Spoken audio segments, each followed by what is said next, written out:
Assalamualaikum warahmatullahi wabarakatuh. Kami dari kelompok yang akan mengobservasi Desa Ciberem akan melakukan wawancara ke penduduk setempat, yaitu Pak RW.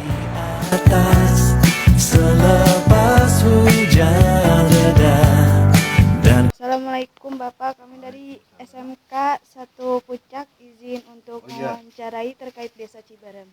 Oh iya, silakan. Silakan duduk aja sambil duduk. Iya, Pak. Gimana, Bu? Jadi, apa warisan atau peninggalan sejarah desa yang menurut Bapak paling penting untuk dilestarikan?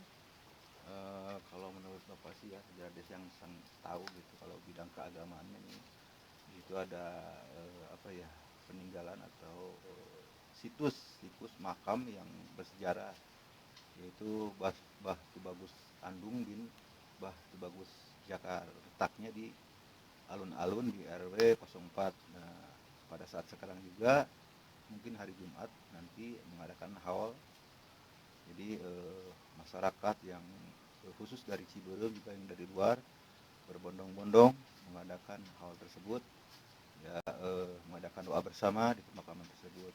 Itu untuk situs makam yang paling bersejarah itu di Ciberem itu Makom Tubagus Andung bin Tubagus Jakar. Dari pemerintahan, kalau dari pemerintahan yang Bapak tahu itu kepala desanya dulu sangat terkenal, yaitu almarhum Haji Sopan Sofian. Di Ciberem itu yang paling terkenal beliau yang mendirikan kantor desa Semegah. Kalau sekarang tuh mungkin villa ya masuknya gitu, jadi mewah gitu. Jadi orang Pak Sofian itu dulunya pengusaha juga dia, jadi sempat menjabat jadi kepala desa beberapa periode, dan pada akhirnya sampai wafat dia, sampai sekarang namanya terkenal Haji Sopan Sofian, mantan kepala desa Ciberem. Itu yang Bapak tahu. Makasih ya Bapak, maaf Sama-sama. mengganggu waktunya.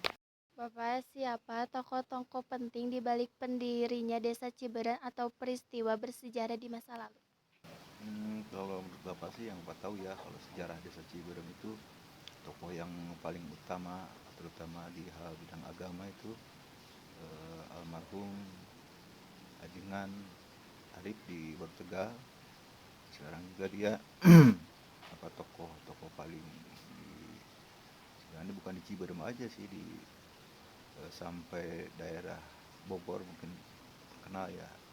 Kalau tokoh dari masyarakat itu seperti almarhum Pak Jainuddin. Pak Jainuddin itu jadi dia tuh mantan dia itu tokoh dari tokoh pemuda. Jadi yang beri semangat, yang membakar semangat para pemuda itu almarhum Pak Jainuddin. Dia juga sempat menjabat sebagai ketua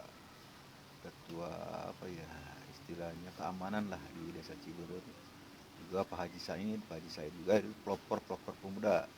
Dia yang mendirikan, kalau nggak salah, yang mendirikan Karang Taruna Curug Jaksa itu Pak Haji Said.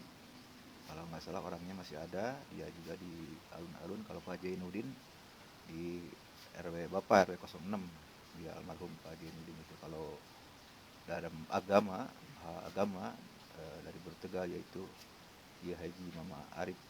Itu yang paling terkenal. Ketiga tokoh di desa Ciberem, yang bukan di Ciberem aja, sampai luas ke daerah lainnya juga sampai terkenal ketiga orang tersebut. Mungkin itu. Makasih, Bapak. Maaf Bapak, Ya. kapan peristiwa-peristiwa kunci dalam sejarah desa terjadi? Yang Bapak tahu ya, kalau istilahnya tahunnya berapa mungkin Bapak lupa lagi. Yang jelas sejarah Ciberem itu sangat menonjol sekali ya. Kenapa dikasih nama Desa Ciberem? Karena pada zaman dulu, mungkin pada zaman penjajahan, jadi di daerah letaknya di kantor desa Ciberem itu ke bawah tuh sekitar 1 kilo lah. Jadi emang situ sempat terjadi waktu dulu zaman perjuangan, sempat terjadi konflik antara masyarakat mungkin dengan para penjajah. Jadi sempat terjadi pertumpahan darah di situ dalam mempertahankan wilayah desa Ciberem. Jadi masyarakat semua, karena emang orang desa Ciberem itu wataknya gimana ya, keras. tapi untuk benar gitu, keras juga, jadi pertahankan hak gitu istilahnya, sehingga terjadilah sejarah di situ, terjadi pertumpahan darah, mungkin antar konflik antara warga Ciberem sama mungkin penjajah. Nah, sehingga terjadi pertumpahan darah, akhirnya timbullah di situ nama Ciberem. Jadi sampai sekarang jadi menjadi desa Ciberem. Itu mungkin yang sekelumit sejarah Bapak tahu, tapi kalau tahunnya mungkin Bapak nggak tahu persis. Yang jelas kejadiannya seperti itulah. Iya begitu. Terima kasih ya Pak. Bapak, Ya. di mana saja lokasi-lokasi bersejarah yang signifikan di desa? Di desa Ciberem itu yang paling tempat yang paling sampai sekarang ya, itu sampai sekarang masih orang masih kunjungi gitu. Yaitu situs pemakaman tadi, pemakaman Mbah Bagus Andung. Jadi di situ memang ada sejarah, ada kalau istilahnya kalau di Bogor itu seperti batu tulis lah. Jadi ada semacam tanda atau nisan ya. Jadi tandanya seperti batu tapi ada bekas kaki gitu. Dulu katanya dalam sejarahnya dulu kalau nggak ditahan sama beliau Batu Bagus Andung, mungkin Ciberem itu udah hancur. Entah apa, banjir, bandang atau entah apa. Yang jelas jadi dia menahan musibah itu dengan kakinya menekan ke batu sehingga ada bekasnya, ada situsnya. Yang sampai sekarang juga pemakamannya masih banyak dikunjungi orang pada ziarah gitu.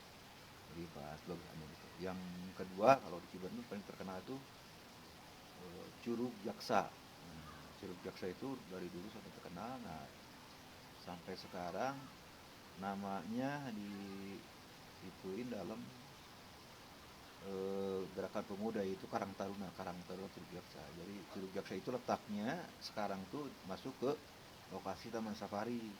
Jadi dikelola sama Taman Safari. Kalau dulu yang kelola ya pemuda Ciberem gitu. Karena mungkin Safari emang lebih dekat ke lokasi tersebut sehingga sampai sekarang lokasi itu masuk ke wilayah Taman Safari. Curug Jaksa itu apa ya, ada tempat yang paling istilahnya ini kan lah kalau di Ciberem itu tempat yang sakral gitu. Untuk orang yang berkunjung ke sana harus apa, ada panggilan-panggilannya. Mungkin sampai sekarang itu masih berjalan, cuman nggak seangker kayak dulu waktu dulu dikelola oleh masyarakat desa Ciberem, karena memang sekarang kan banyak pengunjung tamu sehingga situasinya udah berubah gitu. Jadi nggak alami lagi, mungkin udah ada perubahan dari bentuk Curug Jaksa tersebut. Itu aja mungkin yang gue tahu. Kasih ya Bapak. Ya, sama-sama. Ya, silakan. Mengapa dan bagaimana sebuah peristiwa penting di masa lalu membentuk karakter atau identitas desa saat ini? Karena emang peristiwa dulu itu ya, peristiwa dulu itu kan istilahnya kalau zaman dulu itu aturan hukum itu mungkin belum seketat sekarang. Jadi kita mempertahankan hak kita, mempertahankan tanah desa Ciberem dari rongrongan penjajah atau mungkin dari orang yang akan mengambil desa Ciberem, sehingga karakter orang tersebut istilahnya Ciberem itu keras tapi untuk benar gitu ya, yang sudah Bapak sampaikan. Jadi sampai sekarang itu membekas. Jadi orang Ciberem itu kekompakannya dari segi kalau kita misalkan ada keinginan apa, tapi dari hal positif gitu. Jadi selalu kompak karena memang karakternya mungkin dulu karena banyak penjajahan yang akan mengambil alih desa Ciberem, macam-macam lah rongrongan, sehingga orang Ciberem itu bersatu sehingga akhirnya desa Ciberem bisa dipertahankan sampai sekarang. Istilahnya dalam segala hal bidang lah maju orangnya, jadi terus berkarya untuk mengangkat desa Ciberem. Bahkan mungkin dari tingkat desa aja, tingkat RW kami juga mengadakan lomba-lomba, alhamdulillah selalu menjadi peringkat pertama gitu. Jadi tingkat kabupaten maupun tingkat Jawa Barat kemarin yang baru diraih tingkat Jawa Barat ya, mewakili nasional, mewakili tingkat Jawa Barat, kita meraih prestasi yang kedua alhamdulillah itu. Nah itu mungkin karakter orang Ciberem itu keras tapi untuk kebenaran, istilahnya tidak mau mengalah atau tidak mau disepelekan oleh orang lain. apapun untuk Desa Ciberem, warga Ciberem siap mempertahankan demi kebenaran. Itu aja mungkin deh yang buat tahu. Kasih Bapak. Sama-sama deh. Baik Pak, mungkin itu saja yang bisa kami tanyakan. Makasih waktunya ya Pak. Ya sama-sama deh. Bapak juga mohon maaf ya sekiranya ada hal atau jawaban yang kurang memuaskan atau kurang dimengerti, ya Bapak menjelaskan sesuai pengetahuan Bapak gitu tentang sekelumit Desa Ciberem dari dulu sejarahnya seperti itu. Mudah-mudahan juga jadi pembelajaran atau bisa bermanfaat lah untuk terutama adik-adik generasi muda yang akan melanjutkan mungkin pembangunan di Desa Ciberem ini agar mungkin lebih maju lagi di masa depannya. Ya, terima kasih.